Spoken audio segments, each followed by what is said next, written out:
So, ladies and gentlemen, it is time for WWE. John Cena gets asked his Waffle House order. John, after a 20-year career giving people attitude adjustments, I'm sure you had to get some good eats after the shows. John Cena, what is your Waffle House order? Oh, dude. First of all, don't sleep on the bird's chili. Oh yeah, that's a hit. That's deep, and that's a deep cut in the menu. I like 4 to 6 eggs over easy, or scrambled with cheese, hash browns, covered, smothered, scattered. Yeah. I don't. Occasionally, I would do a waffle. You know, if it was a championship match, I would do a waffle or something like that. But I'm a big scrambled eggs with cheese or over easy on toast, and a hash browns. And it all depends on the mood. You know, maybe the hash browns with some bird's chili. That's the deep cut right there. Waffle House sauce too. You need that. Waffle House sauce? Yes. Waffle House sauce? Oh, it's the sexiest sauce known to man. Every moment's a teachable moment. I've learned something new. I'll check that. John. Hell yeah. I love, people hate on it so much. I love that he asked people their Waffle House order.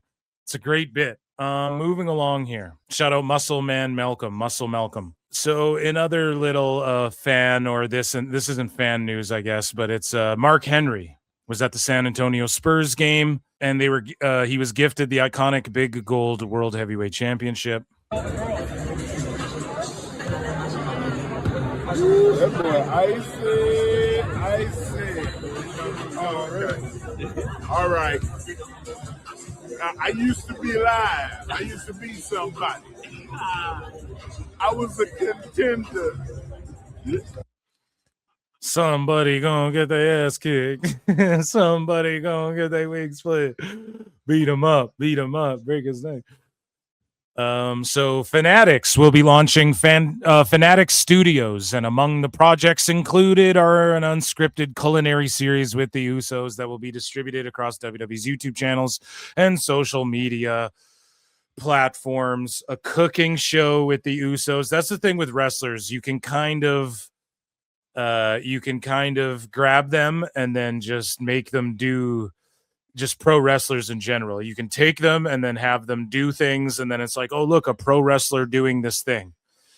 Now, I've been telling you guys this for a minute now, okay? Fanatics, they will be doing these shows. These shows can then get shopped around to networks, or they just network it all themselves.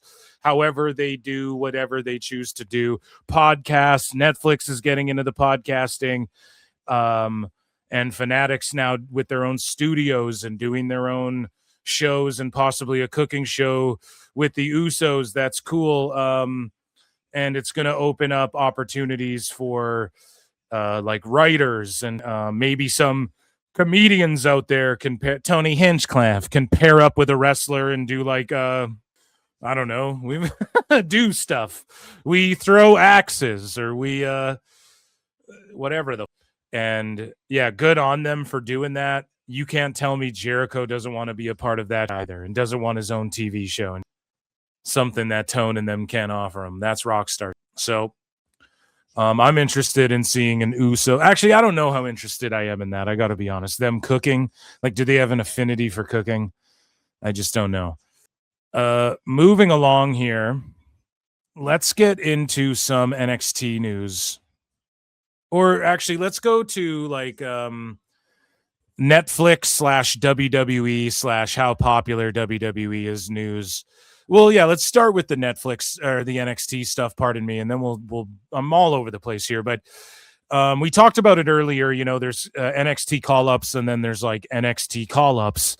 You know, there's like main roster call-ups now, and then like NXT call-ups now, or whatever. Keanu Carver shows up, and he just destroyed everyone. He's their new Obafemi. The hell out of the way, because there's a look in this man's eyes, and the field is being decimated as bodies continue to fall.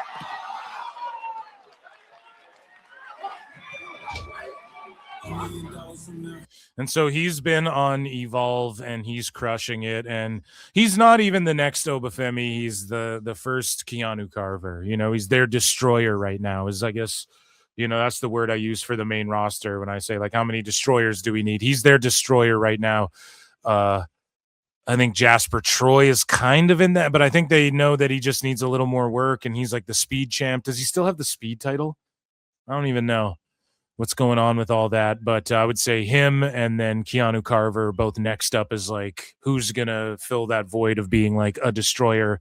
We just saw Carver fucking tear through everyone there. That ruled. NXT's been doing amazing, and he has officially joined the NXT roster. There's been some other signings, I think. Nor Phoenix Diana, we talked about earlier. She had a tryout with WWE. She had that match with Monet, and she was in the crowd for NXT. So there you go. She's going to sign with WWE. And again, it's likely her dream come fucking true. We didn't have NXT ratings before I hopped on the air. I don't know if anybody has them, but speaking of just spectacular spots, look at this spear from this drone shot or whatever this is. It's a drone. It has to be of Breaker spearing Dragon Lee from Raw, which, by the way, Raw was so good.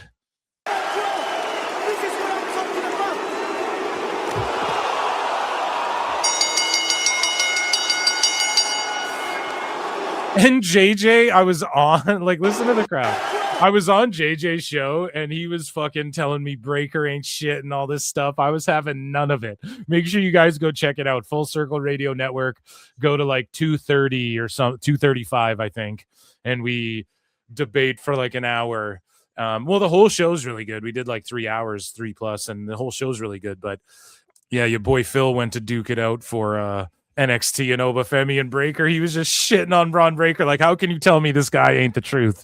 When you see shit like this and the way he looks and fucking how the crowd's going nuts for him, this guy here's main event. It's going to be him versus Obafemi main eventing one of these manias.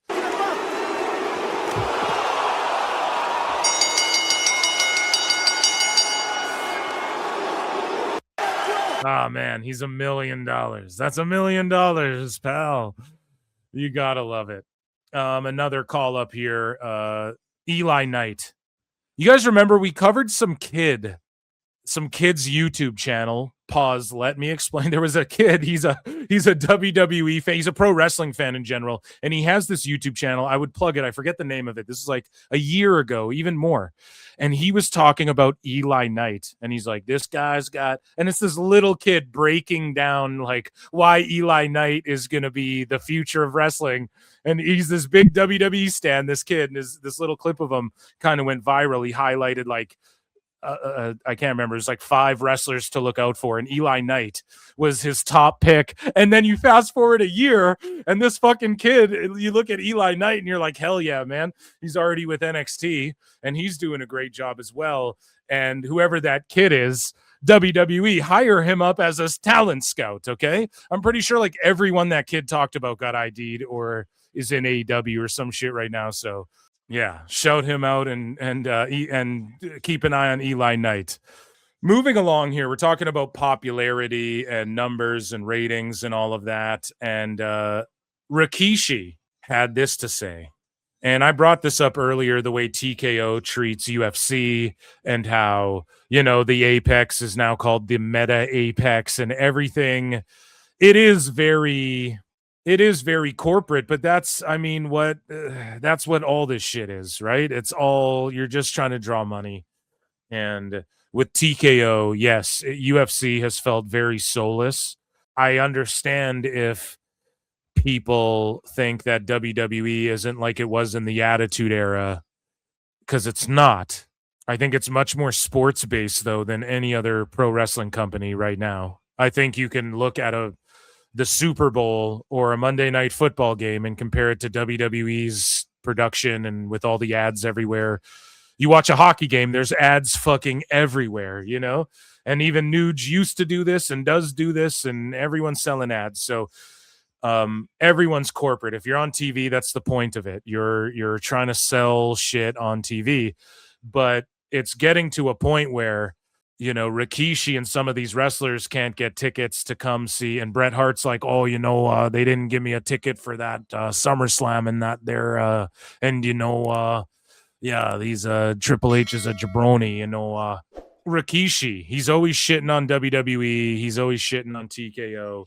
And maybe that's why he's not getting a ticket. But at the same time, like when they're selling like hotcakes and you can make all that money off them, yeah, you know, you're not just going to give them all away for free to the talent, even though people like Dana White and in some instances WWE, I'm sure they do give away free tickets. But it's a matter of like, okay, if we bring Rikishi and the family here, they all need good seats, and those good seats cost a shitload of money. So that's where the corporate greed comes in. But I mean, don't hate the player, hate the game, right? It's literally the name of the game. It's like, does Rikishi sell ads on his pod and shit? You know, you could fucking, it's what all anyone's trying to do. So can't really be too mad at it, but at the same time, there should be a legends section at every show. It's the respect, the time-honored tradition of honoring those who came before you, as John Cena would say and shit. I don't know. Maybe I'm coping. Here's Rikishi, though, calling out TKO for their not even be able to give the Samoans, the bloodline, who ushered in this era of WWE, fucking tickets. You know, I'm not with the company full, but I'm still in the Legends contract with the WWE. So, you know, you would think that, you know, or family members and friends, close friends, to get comp tickets. You still have those type of comp tickets, but there is no comp ticket. So, you know, I could probably try to get like a discounted, but I don't know what's discount nowadays. Like $1,000 ticket. That's still, you know, for a family of 5, a man working 9 to 5 through the whole week, and the whole family loves, you know, wrestling. It's very difficult to be able to take a family to. He's absolutely right. And I make the argument there's more casual WWE pro wrestling fans now than ever. And WWE just really appeals to casuals as well as their hardcore fan base, like for sure.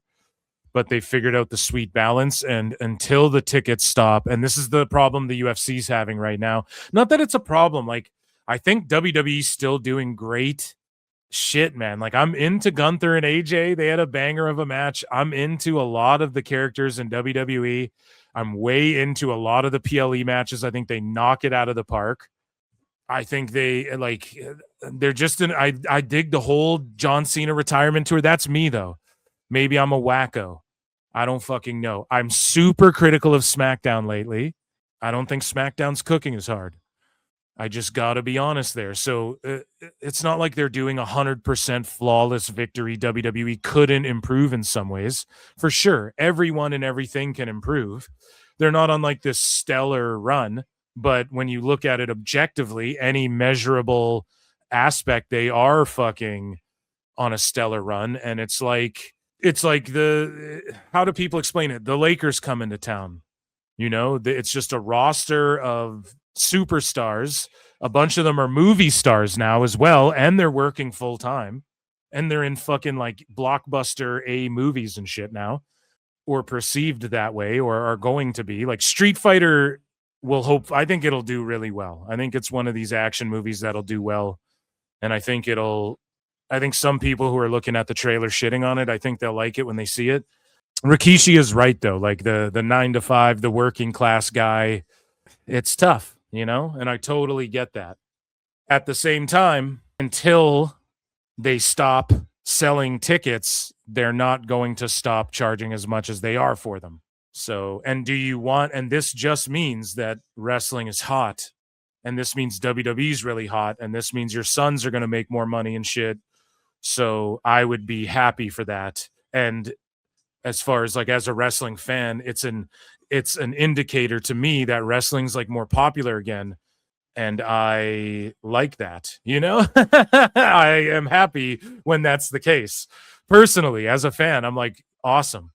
I want wrestling to be as big as possible. I want there to be another WWE that's super popular, and wrestling is everything again, like it was in the Attitude Era. I doubt that'll ever happen, but that's what I want. So it's like a double-edged sword kind of with the success and the way TKO does things, you know?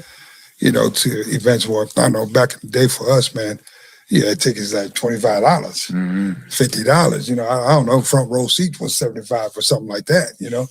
But now, boy, You really got to hit the lottery to even sit up in the nosebleeds, right? Wow. You know, I'm not with the company. Yeah, dude. It's unfortunate too, just because the bloodline like put the whole team on their back. Speaking of team on their back, though, the Pat McAfee show had its most watched year ever at ESPN. FOS has learned. The weekday show averaged 436,000 viewers across TV, digital during 2025, up 8% from the year before. So good job, Pat McAfee, beating Collision. And those numbers, we're going to circle back to more numbers that have been put out about WWE. It kind of triggered the IWC a little bit, pardon me. So Raj Giri shut him out. He posts the SmackDown ratings for Friday. They took a dip from the prior week, with the show being taped in Germany and facing tough college football competition despite Drew winning the undisputed title from Rhodes. SmackDown averaged 990K viewers, down 16%. No Millie for SmackDown. No Millie. Oh no. Oh no. With down 7% in the ratings. SmackDown was number 2 for the night on cable and all of television, behind the college football semifinal on ESPN, which averaged whatever the 17 million views. Year over year, SmackDown was down 31%. The old system, blah, blah, blah. Shout out Raj. Yeah, I don't know. SmackDown just ain't been hitting the way Raw has been lately. And the perception of that you can just see by the viewers slash the attendances, although it's not all bad. Like there's some good shit, but I don't know. Typically every Saturday show I give a quick review of SmackDown, and I've been critical of it lately. You know, there's a few things that I've just felt like aren't strong enough things to do with certain people, or things that I think are kind of pointless. And I don't know if the ratings and all of that reflects that, but again, it's ebbs and flows. So SmackDown will come back. They're doing 3-hour shows. There'll come a time where SmackDown's hitting and Raw won't be hitting as much. And yeah, Raw and SmackDown still are on another level above TNA, AEW, NXT, which are all competing middle of the week wars. And it was still number 2 behind everything. So if you're Dave Meltzer, you're glazing this, right, by his own logic. Number 2 on cable behind 5 other Fox shows on Fox News or whatever. That's what Dave would say about Dynamite. This was number 2 behind that football game. Still doing its thing. No Millie for SmackDown, though. I don't know, man. You'd think some wackos, some sickos would be calling that shit out. So moving along here, Raw last week, and I want to talk about Raw because it pertains to Netflix here. Raw last week, featuring Punk versus Breaker, garnered its highest number of views since the post-Mania episode. And God damn it, I should have sent JJ a link or something, because he was like, Bron ain't gonna be shit and all this stuff. I don't know, man. Highest viewed main event for CM Punk. I don't know. I think Braun Breaker rules.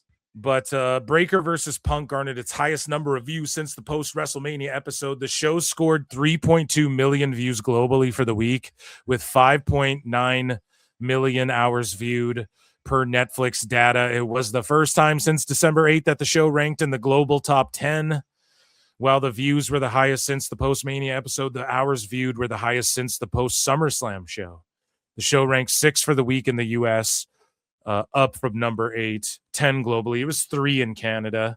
I want to say Emily in Paris or something like that. I think that's what that show's called. And Stranger Things, I think, were the top shows. And then Raw was right behind it. And so we move along here. Netflix. So this is from Variety. And Monday Night Raw. And I put out a funny tweet. I was like, Dave Meltzer will say this number's fake, and then fucking explain that there's 500,000 people watching Dynamite on Max. But WWE's Monday Night Raw pulled in 340 million views in the first year on Netflix. Now, what's the math on that?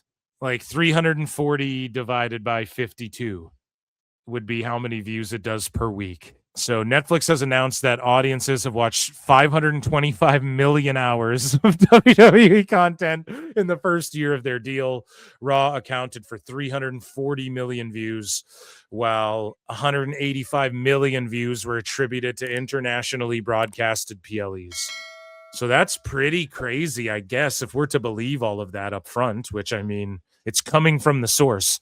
All I want is HBO Max or WBD to go, yeah, Dynamite's doing 500,000, and then I'll fucking believe it, you know? Chat can do the math for me. 340 by 52. Someone do that division quickly and put it in chat, and then someone else do 185 divided by 52. As we do. You guys want me to do it, or is chat gonna help a motherfucker out? Almost 7 million a week. So there you go. 7 million views overall a week for Raw. And then the SmackDowns, NXTs, and PLEs internationally attributed for 185 million views, which works out to what?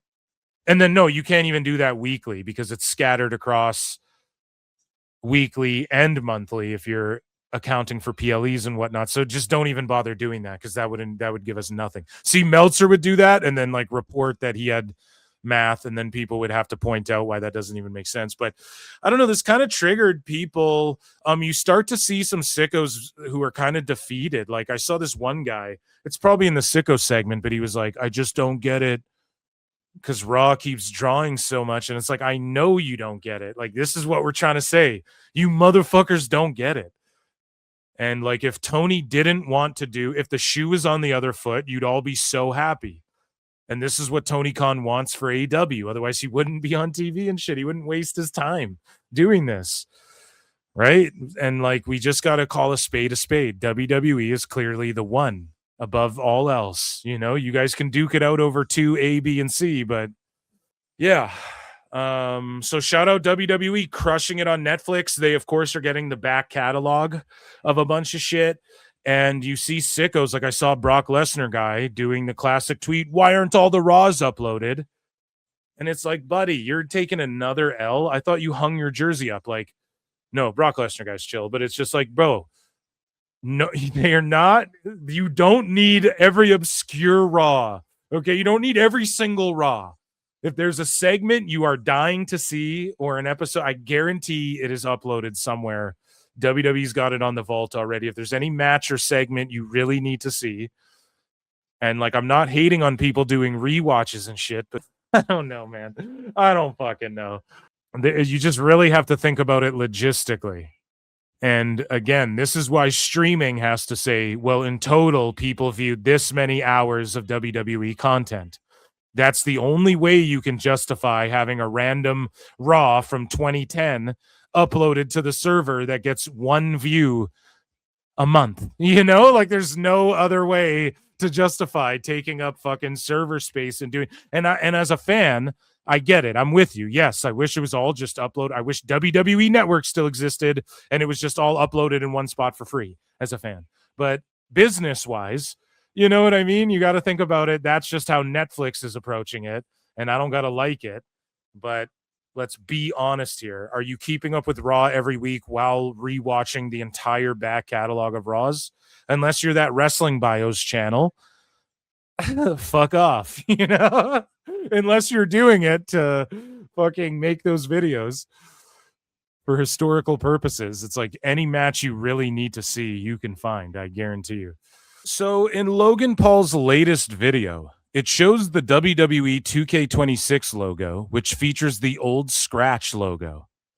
And it looks like there's going to be a big retro theme. So it's been revealed that CM Punk, if you guys are video game nerds, nerd alert, CM Punk will be like the featured showcase superstar.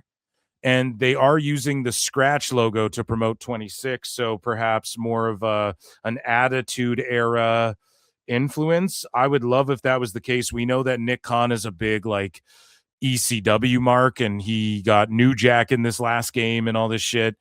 And so it'd be cool if it was like an Attitude Era ECW, WWE, WCW at the height type thing as far as like theme wise, but then the showcase is around Punk, but he also debuted in like WWE CW. So maybe they could do some of the one night stand shit or whatever. I don't know. Maybe I'm being too hopeful, but there's other rumors that apparently like there's going to be over 400 superstars for surely, for a fact. Fucking AAA wrestlers have been scanned for this game. I think TNA is going to have an influence on it. They've added match types like I Quit, I think, is back in the game. 3 Stages of Hell for Rhodes and Drew. I think they added like Dumpster Match, Inferno Match. So I don't know if you guys are gamers. I'm pumped for this. And yeah, we got to do an online GM mode. We got to do it this year for this year's game. I barely fucking played GM mode on 2K25 or Universe mode, like at all. So this year I want to actually do it, and I'm going to buy this game. But yeah, that's 2K updates for you. And they are using that Scratch logo, which is cool. Everybody's a member berry mark, okay? We all can agree we're fucking member berry marks. Moving along here, Jade Cargill linked up with Ben Affleck and Matt Damon. Fucking Batfleck and Jason Bourne, dude. Reindeer Games and fucking Jason Bourne. My dream movie for the DCEU, which doesn't exist anymore. These guys were both on Rogan as well, and I want to watch The Rip. I might do that tonight, man. That movie looks awesome. Here's some fantasy Phil Marks booking here.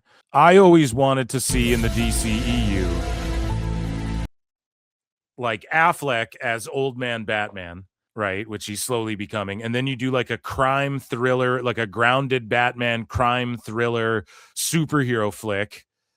And Damon and Affleck could write it and fucking direct it, even, for the love, or they could bring on a fucking director and they could, you know, like they partner up for shit all the time. And then you know how the Joker killed the Robin in that universe? So then you have Matt Damon come back as Red Hood, and he's, or Arkham Knight, whatever you want to call him, and he's Jason. And then you have fucking Reindeer Games and Jason Bourne like fist fighting on a fucking on the rooftops of Gotham and shit. You know what I mean? That would rule. That's always been my movie that I want to see. Tom Cruise played Reacher, and then yeah, that's right. Affleck was in The Accountant. Yeah, Affleck rules, man. He's the bomb in Phantoms, you know. So speaking of the bomb and movie stars in 2K26, yeah, Punk will be in the 2K26 game, and he is in that Night Watch vampire cop movie. And the what if matches would be if Punk didn't leave WWE in 2014 in his showcase, like guys he could wrestle that he didn't get a chance to wrestle, fantasy opponents and shit. So probably him versus Stone Cold and shit. And he's in that Night Watch movie. Speaking of being on Night Watch and movies and TV, AAA on Fox is set to be live every 3rd week. The show will go live and we'll do 2 weeks of tapings after that. So AAA picking shit up, man. I think, when are they live on YouTube? In like a minute? That's awesome. And yeah, I'll definitely be watching these shows on YouTube. And good for AAA being on Fox and just all the hype surrounding, you know, like look at this graphic. This is enough to get me wanting Rey Mysterio, El Grande, Pentagon, Octagon, fucking Psycho Clown, Mr. Iguana, Dominic, like, you know, all these guys rule. Dragon Lee, Wagner Jr. It's just an amazing time to be a pro wrestling fan and a WWE fan. That's for goddamn sure.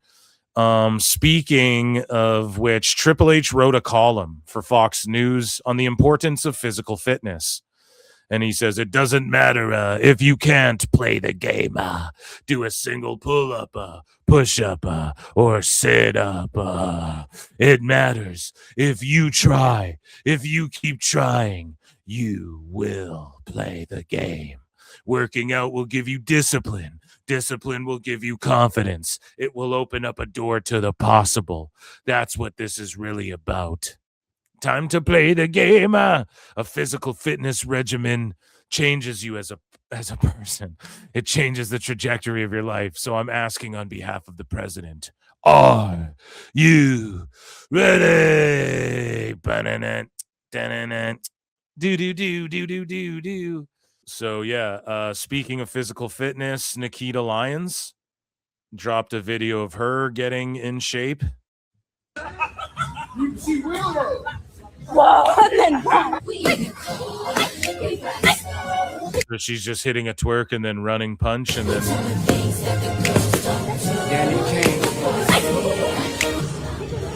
yeah. Like water. She has like legit hands for sure. Like she legit. Whoa, and then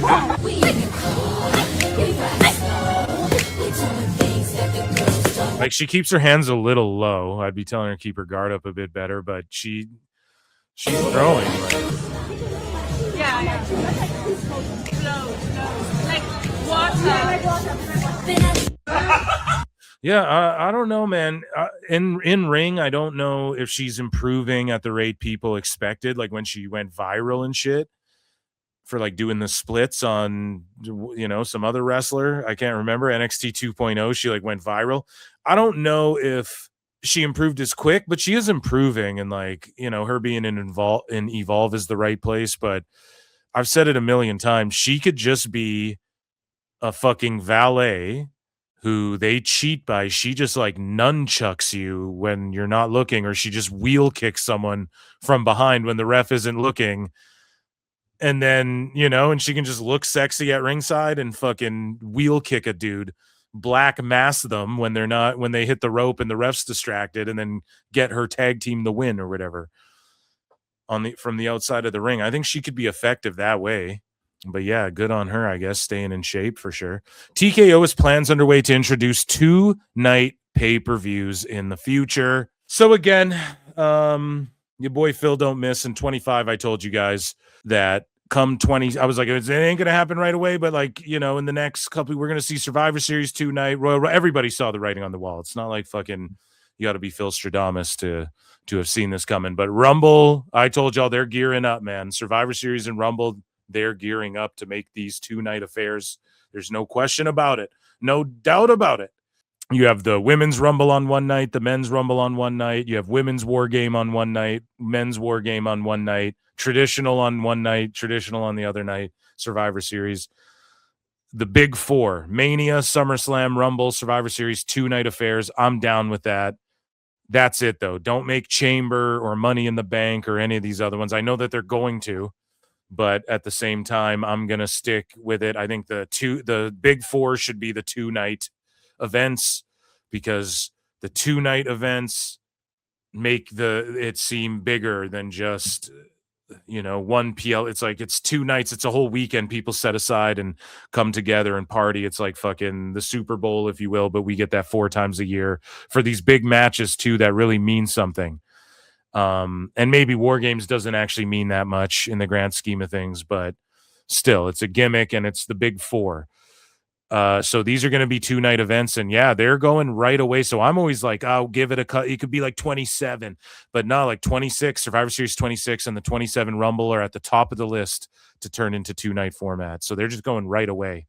All my predictions are always like, give them time though. And TKO's like, nope, we're going right now. So Money in the Bank possibly in the mix also. I don't like that, but it's so obvious that would be. Because again, you do 2 of the Money in the Banks in one night. So you do the men's on one night, right? It's a draw. It's a gimmick match. I could see the Chamber being in discussion. I don't like that. I don't want too many of them being the 2-night affairs. But we could also do this though. Really hard brand split. And then the events that aren't 2 nights, hard, like this is a Raw show, this one's a SmackDown show, this Saturday night, and then alternate, like, or maybe Saturday night main event, everyone can come together. It's just a main event show. I'm okay with that too.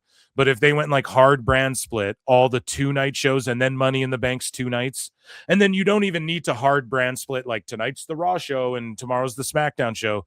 It can intermingle like the Rumble. You're going to get Raw and SmackDown. In the men's Money in the Bank, you're going to get superstars from Raw and SmackDown. If they played it that way, okay, that could be cool. Because sometimes it's like, man, because that's it, man. That's why in like the Ruthless Aggression era and like during the initial brand split, why both shows were cooking. Like I know that having each show having their own PLEs it's tough to pull off, and then it gets overwhelming with how many shows there are. But Raw and SmackDown having their own PLEs or pay-per-views before, like 20 years ago or whatever, is why those shows meant so much more. Like No Mercy, it was a SmackDown show. Eddie Guerrero wins the title. Goldberg runs out and spears whoever the fuck, but he was on Raw the whole time. So it was crazy to see him get involved in a SmackDown show. You know what I mean? You could bring that element back and it would be exciting for fans, but they just don't give a fuck, man. The brands mean nothing. It's pointless to even like, oh, you signed to SmackDown. You could just be on Raw next week. It doesn't even matter. But it would be awesome if they did that. And then it's like, okay, Bad Blood this year, that's a Raw PLE. Fucking Payback, I don't know what they even do anymore because it's changed up. It's like Bash in Berlin or Clash in wherever the fuck we go, right? So maybe they could split those up Raw and SmackDown. I don't know. Maybe that's a bad idea, but it would make the titles feel more important. Unify the titles. Champs go on both brands, and then Rhodes can go on whatever show you want him on. Drew can go on whatever show you want him on. And then if someone from SmackDown like follows Drew to a Raw and is like, I knew Drew would be here, and so I contacted Adam Pearce and I made sure I was here tonight, like that you just do it like that. And then you make the splits. I've been such a proponent of this whole time. The splits, doing the splits on it for TKO, as Kenny Omega would say. No, doing the brand split is far more effective, but it just takes more work. You got to be more creative, and you have to make sure you dot your T's and cross your J's, your lowercase J's, and cross your I's as well. You know what I'm saying? Your large case. I'm trying to do it backwards. I'm trying to do a play on the fucking joke that the Wayne's World bit there. But yeah, you just have to be more calculated in how you like approach some of these things and some of these storylines. But they pulled it off before where it worked, man. And then you just have a couple titles, like the SmackDown's on USA. So then the men's and women's USA titles, those are SmackDown exclusive. So if you have that belt, you're on that show. It doesn't mean you can just show up to Raw whenever and you hold it down. That's the main belt of that show. And then for Netflix, you can go Intercontinental titles on that show. Those stay on Raw. All the other belts, if you win them, you're on either show. Like the women's tag team division currently is what's doing it best. They're showing you like, okay, we're the champs. We're on both shows. Primarily, you know who's on Raw, you know who's on SmackDown. When we're on SmackDown, we're dealing with Nia and them. When we're on Raw, we're over here dealing with the Kabukis and them, Makes sense. So anyways, Brock Lesnar shares a story on his botch shooting star press at WrestleMania 19. Speaking of the ruthless aggression era and brand split era, of course, Kurt Angle and Brock Lesnar on SmackDown. Again, just a legendary WWE title feud they had for years. And the shooting star press infamously at 19 where he lands on his neck. He's here with Peter Rosenberg, and this is something for ESPN, 98.7 FM ESPN. Shout them out. And that, ladies and gentlemen, was WWF News.